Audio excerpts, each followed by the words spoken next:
목사님, 오늘은 사사기 19장부터 22장까지의 끔찍한 내용 어떻게 이해해야 하나요? 라는 질문을 주셨습니다.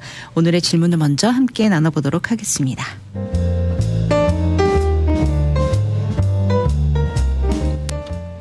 안녕하세요. 신앙상담을 통해 늘 말씀 안에서 위로와 지혜를 얻고 있는 청취자입니다. 요즘 사사기를 묵상하며 말씀을 읽다가 마음에 큰 충격을 받았습니다. 사사기 19장부터 나오는 레위인의 첩사건과 베냐민 지파를 향한 전쟁의 이야기가 너무나 끔찍하고 잔인하게 느껴졌습니다. 여인이 집단 폭행을 당해 죽임을 당하고 그 시신이 12조각으로 나뉘어 이스라엘 각 지파에게 보내지는 장면, 그리고 그 일로 인해 벌어진 동족 간의 전쟁과 베냐민 지파의 거의 멸절에 이르기까지 이런 참혹한 사건이 성경에 그대로 기록되어 있다는 것에 충격적이었고, 왜 이런 내용까지 들어가 있는지 이해가 되지 않습니다. 하나님의 말씀이라면 그 안에 생명과 회복의 메시지가 있어야 할 것 같은데 이 장면들은 마치 하나님의 사랑과 정의에 맞지 않는 것처럼 보였고, 제 마음속에서는 왜 이런 끔찍한 내용이 성경에 포함되어야 했을까라는 질문이 계속 떠오릅니다. 심지어 하나님께서 직접 개입하시기보다는 방관하고 계시는 듯한 모습도 보여서 더 혼란스럽습니다. 사사기 후반부의 이 끔찍한 사건들을 우리가 어떻게 받아들여야 하는지, 그리고 이런 본문을 통해 하나님께서 우리에게 말씀하시려는 바가 무엇인지 알고 싶습니다. 목사님, 오늘은 이런 사연이 있습니다. 사사기 19장에서부터 21장까지 나오는 이야기가 정말 끔찍하고 충격적인 이야기인데요. 성경에 기록된 이유가 무엇일까 하는 질문입니다. 먼저 사사기의 내용을 잘 아시는 분들은 이해를 하시겠지만 또 그렇게 익숙하지 않으신 분들도 계실 것 같습니다. 목사님께서 먼저 사연자가 말씀하신 이 사사기 19장부터의 내용을 좀 간단하게 정리해 주시면서 이야기를 시작해 보면 좋을 것 같습니다. 네, 좋습니다.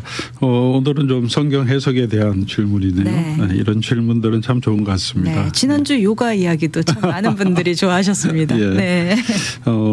성경을 읽다 보면 드시는 이 의문들을 이렇게 또 질문을 가지고 질문해보고 뭐 스스로 또 여러 가지 자료를 찾아봐도 되고 또 이렇게 성경을 잘 아는 분에게 목사님께나 이렇게 여쭤보면 훨씬 성경이 조금 자기 것이 되는 그런 유익이 있는 것 같아요. 그냥 지나가지 마시고 질문이 있으면 답을 찾아볼 수 있도록, 물론 항상 정확하게 명쾌한 답을 다 못 찾더라도 찾아가는 과정을 통해서 우리가 배우는 게 있으니까 그러면 좋을 것 같습니다.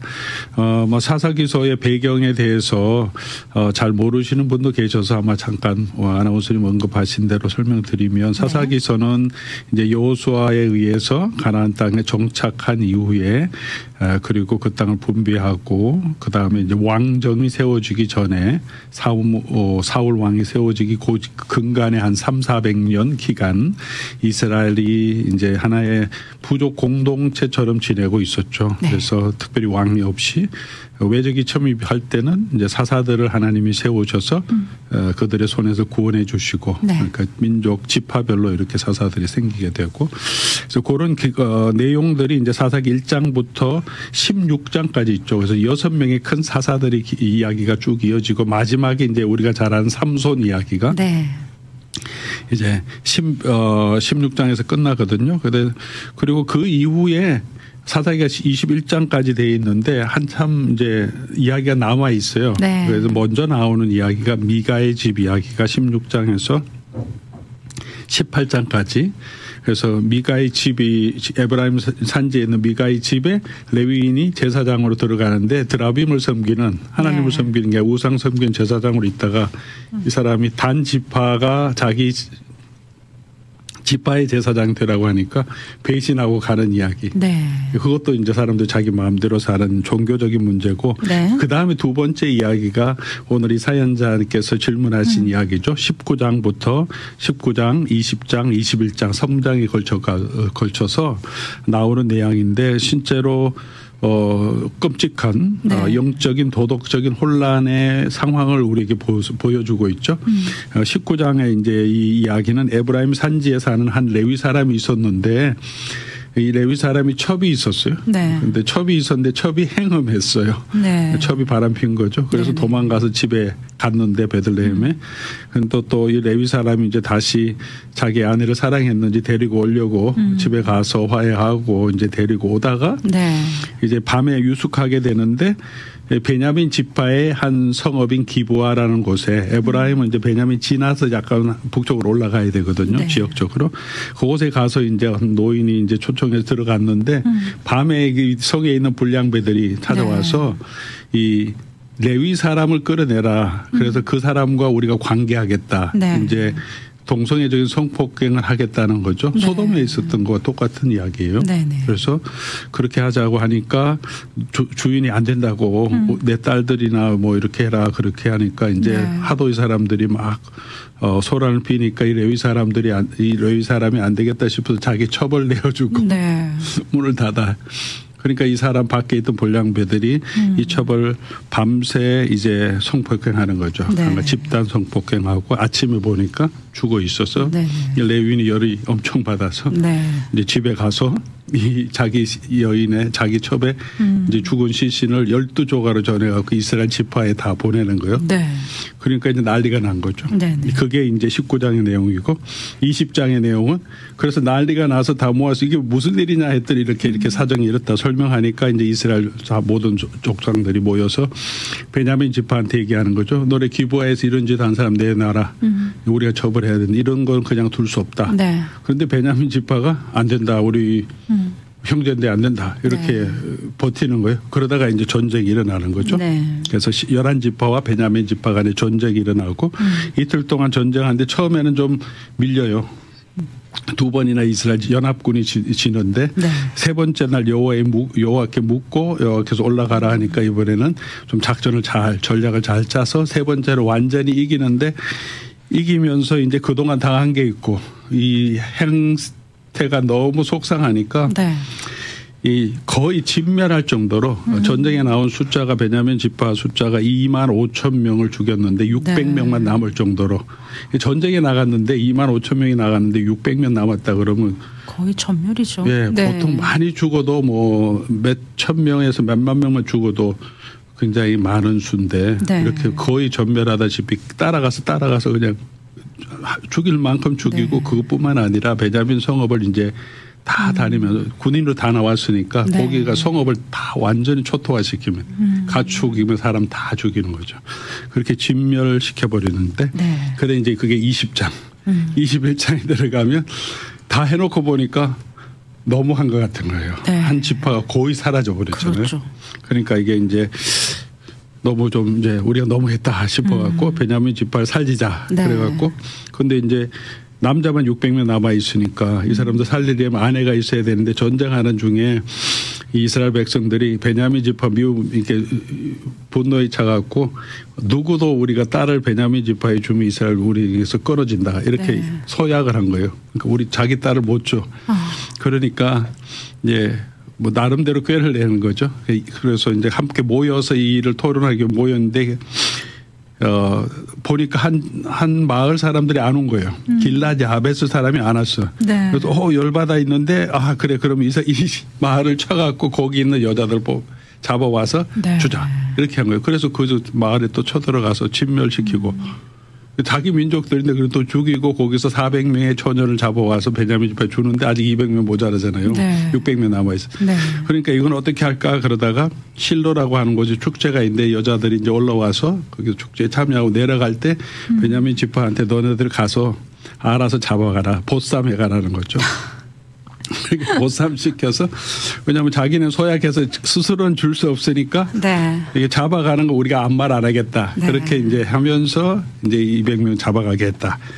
그게 이야기예요. 처음부터 이제 19장부터 네. 그리고 맨 마지막에 그때 이스라엘의 왕이 없으므로 사람마다 자기 소견에 옳은 대로 행하였더라 이렇게 기록하면서 네. 하나님의 통치, 하나님이 다스리는 왕이 없는 시기에 이스라엘의 사회적인 도덕적인 혼란을 보여주는 내용이죠. 네. 네. 다시 들어도 정말 충격적인 내용이긴 합니다. 이런 이야기를 들으면서 이것이 정말 누구의 잘못일까 누구 한 사람의 잘못이라고 딱 짚기에는 너무 전체적으로 총체적 난관입니다. 정말. 이 레위인의 행동이 과연 뭐 상황이 이해는 가지만 그렇다고 해서 이렇게까지 하는 게 정당화가 될 수 있을 것이냐 이런 생각도 들고, 또 이스라엘 11지파가 베냐민 지파를 징벌한 것은 정말 과연 하나님의 뜻대로 한 것일까 이런 생각도 해보고요. 좀 많이 혼란스럽습니다, 목사님. 네, 그렇죠. 네. 혼란스러워야 되는 게 맞는 거예요, 사실은. 이 우리 사연자가 얘기하시는 것도 그게 원래 이 본문을 읽으면서 이게 왜 이렇지, 성경이 왜 이렇지가 아니라 이게 성경이 그렇게 의도한 내용인 거죠. 본문 내용을 보면 누가 정이냐 이런 내용이 있는데 레위 지파 레위 사람이 정이냐, 그렇지 않죠. 레위인도 자기가 나가든지 아니면 끝까지 아내를 보호하든지 해야지. 그렇죠. 상황이 힘들다고 아내를 내주고 그리고 또 그런 어려움, 정말 속상한 일을 당했지만 또 아내의 시신을 그렇게 훼손하지 말라 그랬는데 시신을 훼손해가면서까지 이게 자극하려고 하는 거죠. 자기 원수를 갚기 위해서 분노에 찬 행동을 하는 거. 복수하겠다 이런 거 일종의. 그렇죠. 그리고 베냐민 지파에 있는 기브온 사람들은 이스라엘 백성 중에서 있어서는 안 될 일이잖아요. 그렇죠. 동성애를 적인 성범죄를 하려고 그것도 나그네를 잘 대접하라 그랬는데 찾아온 나그네를 잡아갖고 자기 사람들을 함부로 할 수 없으니까 지나가는 사람을 끌어내갖고 그렇게 하겠다 하고, 그러지 않으니까 또 그 처벌 집단으로 이렇게 강간해서 죽는 데까지 이르고, 베냐민 지파도 그러면 자기네가 이 문제를 해결해야죠. 어떻게 우리 지파에 이런 일을 행하냐, 하나님 앞에서 자기네가 해결해야 되는데 이스라엘 지파 11지파가 나와서 얘기를 하는데도 우리 사람이라는 게 먼저 하나님의 법, 하나님의 공의를 세우는 그 일보다 베냐민 지파는 그냥 팔이 안으로 굽는다고 그냥 우리 형제니까 우리가 보호해야 돼. 이런 마음으로 전쟁이 있는 하면서까지 자기 형제를 이렇게 보호하는데 훨씬 더 급급해하는 모습도 보이고, 그러면 이제 이스라엘 11지파는 하나님의 공의대로 심판했느냐, 그건 질문할 수 있는데 하나님께 묻기도 하고 그렇게 하면 나가고, 이 하나님 앞에서 우리 안에 이런 죄를 둘 수 없다 해서 공의를 심판해 가는 것 같은데 그렇게 시작하기는 했는데 결국은 그 일을 진행하는 과정에서 자기네들이 또 열받고 말을 안 들으니까 더 열받고, 베냐민 지파들이 전쟁에 2번 지니까 또 더 열받아서 더 무리하게 자기 증오를 표출하죠. 하나님의 공의를 세운다고 해놓고는 그리고는 군인들하고 전쟁만 하면 되는데 어느 정도 이겼으면 이제 그만하고 정의를 바로 세우면 되는데 끝까지 추적해서 다 죽이려고 갈 정도로 그냥 600명 남을 때까지 추적해서 죽일 수 있는 대로 죽이고 마을까지 들어가서 거기 있는 사람들 가축까지 완전히 진멸하고, 자기네도 얘기하잖아요. 우리 너무했네 나중에. 그러니까 자기 심한 정의로운 마음으로 시작했는데 결국은 자기 분노에 휩싸여서 결국은 자기 분풀이하는 것으로 이렇게 가는 모습들을 보여주면서 그러니까 아까 아나운서님 말씀대로 총체적 누구 하나 제대로 선 사람 없이 그래서 이제 이거 서머라이즈 하면서 맨 마지막에 각자 소견에 오른 대로 했다. 누구도 하나님 앞에서 정직하게 정말 하나님의 공의를 찾지 않고 자기 감정대로 해버리는 모습. 그러니까 왕이 없으므로 그렇게 하는 모습들을 보여주면서 얼마나 하나님 없는, 하나님을 공경하지 않는 사회가 도덕적으로 취약하고 불완전한지를 우리에게 보여주는 거죠. 그게 이 한 문장이 다 말해주는. 그렇죠. 정말 인간의 감정과 생각의 한계가 여실히 드러났고 또 인간이 어디까지 악해질 수 있나 이런 것도 좀 드러나 있는 구절 같습니다. 잘 알겠습니다, 목사님. 그런데 이스라엘 11지파가 이 일 후에 뉘우치고 또 베냐민 지파의 남은 자들에게 아내를 구해주고자 한 행동들, 이것이 과연 진정한 회개이고 화해의 시작으로 볼 수 있지 않나, 좀 이런 생각을 해볼 수도 있을 것 같아요. 아니면 이 또한 또 다른 자신의 소견에 오른 대로 행동한 것일까요? 이것도 어느 정도로 이제 자기 한 민족을 다시 세우려고 하는 마음이 있긴 하지만 그게 나쁜 건 아니죠. 그래도 뭐 잘못했으니까 너무 과했다 하는 걸 인정하는 거는 잘한 거고. 네. 근데 그것을 어떻게 회복할까 하는 데 있어서 진정한 화해로 가지는 않는 모습을 또 보여주는 거죠. 네. 그러니까 처음 시작할 때도 정의를 세우겠다고 해놓고 중간에 이제 자기 분노와 감정에 빠져갖고 과한 징벌을 너무나 네. 과한 징벌을 하게 되고 이 회개하는 것도 진정한 회개라고 볼 수 없는 게 왜냐하면 회개라는 것은 하나님께로 돌아가는 거잖아요. 하나님의 뜻을 묻고 네. 그리고 하나님 앞에서 죄를 범했다는 것을 인정하는 건데 네. 이 사람들이 하나님 앞에서 우리가 이렇게 이너선한 그런 사람들 가족까지 다 진멸한 것을 회개하지 않고 그냥 아쉬워하는 거죠. 네. 해놓고 보니까 우리 중에 한 지파가 다 없어진 것 같아서 그것을 그냥 후회하는 거죠. 한 네. 지파가 사라지면 안 되는데 아이고 우리가 너무했네. 자기 행동에 대한 후회 정도에 거치고 네. 해결하는 해결책도 하나님 그럼 우리가 어떻게 하나님의 뜻대로 이 사람들을 세워가겠습니까? 그렇게 하나님의 뜻을 묻지 않고 약간 꼼수를 쓰죠. 네. 베냐민 지파에게 딸을 주지 않겠다고 맹세를 깨지 않기 위해서 또 다른 범죄를 저지르는 거죠. 네. 또 한 마을 길랏 야베스라고 하는 네. 마을을 핑계를 삼아 갖고는 네.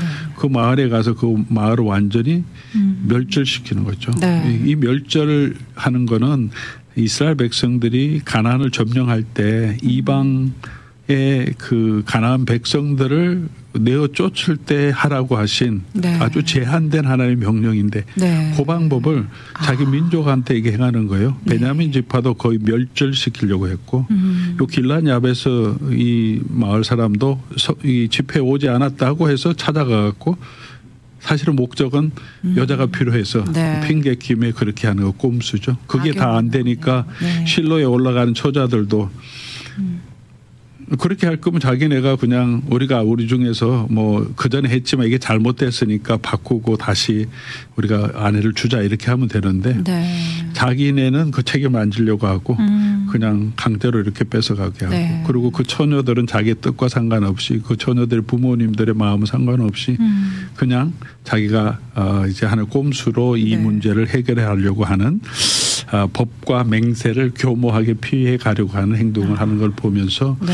이제 진정한 화해도 아니고 용서도 아닌 결국은 화해로 가고 싶지만 그 하는 행동이 또 자기 꼼수대로 자기 생각대로 네. 행하는 그런 모습을 우리에게 보여주는 거죠. 네. 그래서 진정한 화해는 하나님과의 관계의 회복에서 시작되지만 이스라엘 사람들 하나님께 돌아가지 않았고 감정적인 후회만 했고 또 진정한 화해의 정의를 세우는 과정이 동반돼야 되는데 정의를 세우기보다는 그냥 닥쳐진 당면한 문제를 그냥 꼼수적으로 그냥 그것만 해결하려고 하는 네. 그런 일들로 갔기 때문에 이들의 행동이 그런 뭐 진정한 화해로 가기보다는 또 다른 자기 나름대로 자기 네. 생각대로 화해하는 것도 뭐 회개하는 것도 그것도 다 자기 마음대로 하는 거죠. 네. 그런 모습을 우리가 보여주고 있죠. 아, 네. 잘 알겠습니다, 목사님. 그런데 사연 주신 분의 질문처럼 하나님은 왜 이런 끔찍한 집단 강간 뭐 이런 사건들에 대해서 이스라엘의 백성 사이에 일어나는 이런 참혹한 전쟁을 그냥 보고만 계셨을까요? 그리고 이스라엘 11지파가 베냐민 지파와 전쟁에서 도륙하는 일에도 침묵하셨잖아요. 네. 성경에 가끔씩 이런 모습들이 나와서 네. 우리가 의문을 품을 때가 있는데 굉장히 신학적인 질문인 것 같고요. 사사기 19장에서 21장의 내용이 이런 일이 있는데 사실은 소돔 고모라의 이 일과 비슷한 게 이제 이게 기브아에서 일어났는데 네. 소돔 고모라는 이방성인데도 하나님은 그 진멸 그 죄가 관영함을 보시고 심판을 내리시잖아요. 네. 여기는 그런 내용도 없이 그냥 놔두는 거니까 네. 뭐 그런 질문을 할 수 있는데 우리가 다시 한번 쭉 성경 전체를 또 사사기 전체를 살펴보면 하나님이 침묵한 것이라기보다는 보이지 않는 방식으로 다시 말하면 침묵으로 하나님이 말씀하고 있다 이렇게 보는 게 더 적절한 표현이라고 생각합니다. 네. 하나님이 전혀 나타나진 건 아니죠. 이스라엘 백성들이 세 번째 전쟁할 때 하나님 앞에 나가서 물으니까 네. 하나님이 답하세요. 하나님 침묵하시는 게 아니라 네. 이스라엘 백성들이 하나님을 찾지 않았던 것뿐이죠. 네. 그러니까 하나님께 나가서 우리가 어떻게 할까요? 두 번 지고 답답하니까 하나님께 나가서 물으니까 하나님 응답하시잖아요. 네. 올라가서 이제 해라. 그렇게 하시고 그다음에 이긴 다음에는 어떻게 할까요? 물었다면 하나님이 네. 또 이렇게 처리해라. 네. 베냐민 지파는 어떻게 할까요? 또 물었다면 우리가 어떻게 다시 세울까요? 하면 하나님께서 언제나 응답하시는데 문제는 이스라엘 백성들이 레위 사람도 그렇고 누구도 하나님께 응답하지 않고 묻지 않았다는 거고요. 네. 그리고 하나님께서는 그럴 때는 그냥 그들이 그런 혼란 상태로 놔두시는 것도 하나님이 심판의 한 방법이죠. 네. 그러니까 그들이 악한 마음대로 그냥 두신다고 로마서에도 사도 바울이 얘기하잖아요. 그냥 그렇게 버려두시는 것. 그래서 그 삶의 고난을 느끼고 그게 얼마나 하나님을 떠난 삶이 얼마나 어려운 삶인지 스스로를 파괴하는 삶인지를 경험하게 하시면서 네. 아 우리가 도저히 안 되겠다. 하나님의 은혜 없이는 살 수 없다라고 깨닫고 돌아오게 하도록 하나님께서 두시는 거니까 하나님이 방관한다고 표현하기는 적절하지 않죠. 네. 하나님 그 상황을 그냥 두시면서 네. 보시고 그 가운데도 침묵으로 지금 말하고 계시고 또 하나님께서는 계속해서 하나님의 구원의 일을 이루어 가고 계신 것을 또 우리가 이 성경을 통해서 볼 수 있죠. 그래서 왕이 없음으로 이런 일이 일어났는데 그런 사건들이 계속 이렇게 진행되면서 왜 이스라엘에 하나님을 경외하는 왕이 필요한지를 하나님께서 이제 보여주시는 거죠. 네. 그리고 때가 됐을 때 하나님을 경외하는 왕을 세워주시면서 이스라엘 나라가 이제 다윗의 통치 아래서 얼마나 큰 번영을 누리는지를 보게 하시는 거죠. 네. 물론 다윗을 통해서 완전하게 다 회복되는 것은 아니지만 네. 그렇게 하나님께서는 계속해서 하나님의 구원을 여전히 이루어 가시고 침묵 속에서도 하나님은 여전히 일하고 계시고 또 그 침묵이 또 하나님께서 우리에게 주시는 메시지일 수도 있다는 네. 것을 우리가 한번 잘 우리가 이 내용을 통해서 좀 묵상할 필요가 있을 것 네. 같아요. 결국은 가장 문제는 하나님 앞에 나아가서 하나님의 또 그런 지혜를 구하지 않고 묻지 않고 그냥 자신의 소견대로 행한 그 행위가 문제였네요. 그럼 점점 더 이렇게 네. 깊이 도덕적인 혼란 네. 또 서로 사회적인 혼란으로 빠져들어갈 수밖에 없는 개인적인 비극으로 민족적인 비극으로 빠져들어갈 수밖에 없는 모습이죠. 네. 하나님을 찾지 않으니까. 네. 그런데 목사님 왜 이런 끔찍한 이야기를 성경에서 포함하고 있는 걸까요? 네. 오늘의 아마 질문도 이 질문 같은데요. 하나님의 뜻은 다른 방법으로도 말씀하셔도 됐을 것 같은데 왜 이런 끔찍한 이야기를 굳이 성경 속에서 말씀하고 계실까요?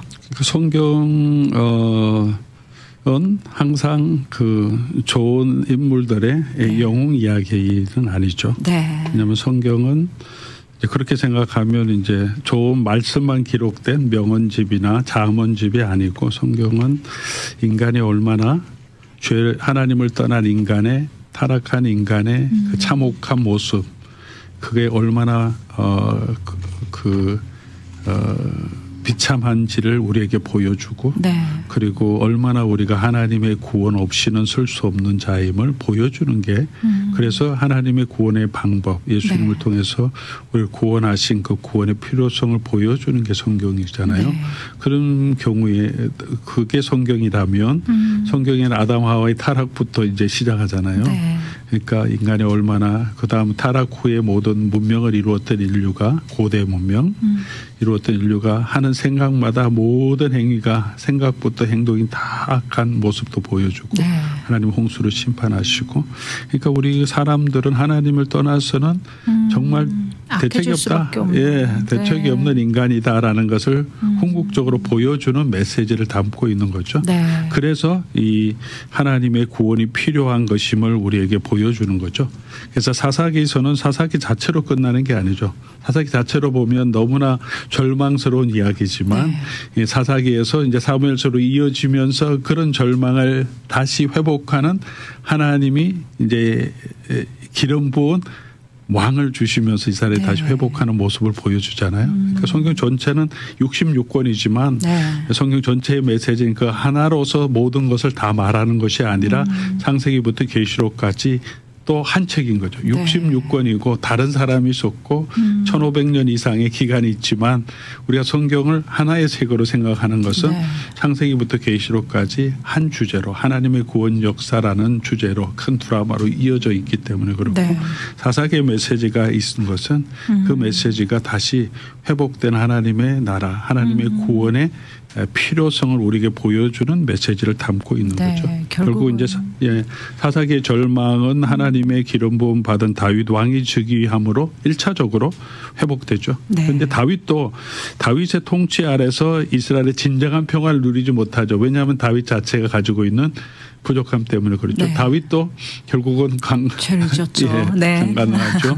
불륜에 빠지고 또 살인까지 하고 이 사사기에 있던 사람들과 비슷한 죄에 빠지는데 그 다윗이 할 수 없는 그 일을 다윗의 위로 오시는 다윗의 자손으로 오신 진정한 왕이 되시고 평강의 왕이고 평화의 왕이 되신 예수님께서 오셔서 그래서 이 죄 가운데 있는 인생을 정말 하나님의 은혜로 또 참된 의를 얻도록 회복시켜 주시는 그런 모습을 우리에게 보여주시면서 사사기는 그런 의미에서 복음의 필요성 또 메시아의 예수 그리스도의 필요성을 보여주는 아주 중요한 성경이라고 볼 수 있죠. 네, 목사님께서 오늘 자세하게 설명을 해주셔서 이 사사기가 왜 이 성경 말씀 안에서 중요한 부분이고 존재하는지를 아주 잘 이해를 할 수 있었던 것 같습니다. 마지막으로 이 사사기의 말씀을 우리 삶에 어떻게 적용하면 좋을까요? 네, 사사기는 요 마지막도 그렇고 전체적인 띠임이 보통 이렇게 말해요. 이게 밑으로 꺼져가는 이 굴레로 죄의 굴레로 떨어져 가는 인생의 모습이다. 하나님을 떠난 인생은 결국은 그렇게 점점 타락하고 도덕적으로 혼란하고 비극으로 갈 수밖에 없다. 왜 그러냐면 왕이 없기 때문에. 그래서 우리가 사사기서를 이제 우리에게 적용할 때는 왕이 없이 하나님의 통치하신 하나님 우리 왕으로 삼지 않은 인생은 어떤 삶인지 보게 하고 그럼 우리가 다시 그러면 내 생각에서 내 삶에서 정말 내가 하나님을 정말 우리 왕으로 삼고 있는지를 우리가 다시 돌아보게 하죠. 특별히 이 말씀 중 같은 경우에는 나는 내 소견에 옳은 대로 행하는 것은 없는가. 나는 정의라고 하지만 그 정의가 정말 하나님이 기뻐하시는 정의인가 아니면 나의 복수, 증오심이 포함된 정의인가 이런 부분에서 우리 자신을 계속해서 돌아보게 하는 메시지가 있죠. 그렇게 돌아보면서 정말 진정한 소망은 우리 하나님의 은혜 예수 그리스도의 복음의 은혜 가운데로 나가는 것밖에 없다는 것을 다시 한번 우리가 찾아가는 것. 그것이 이 사사기서를 우리가 적용하는 가장 중요한 메시지고 또 적용하는 방법이 아닐까 생각합니다. 감사합니다. 오늘 신앙상담 시간 로뎀 장로교회를 섬기시는 박일용 목사님과 함께 사사기 19장부터 22장까지의 끔찍한 내용 어떻게 이해해야 하나요? 라는 질문에 대한 궁금증을 함께 나눠보았습니다. 오늘도 귀한 말씀으로 권면해 주신 박일용 목사님 오늘도 함께 해주셔서 감사합니다. 네, 감사합니다.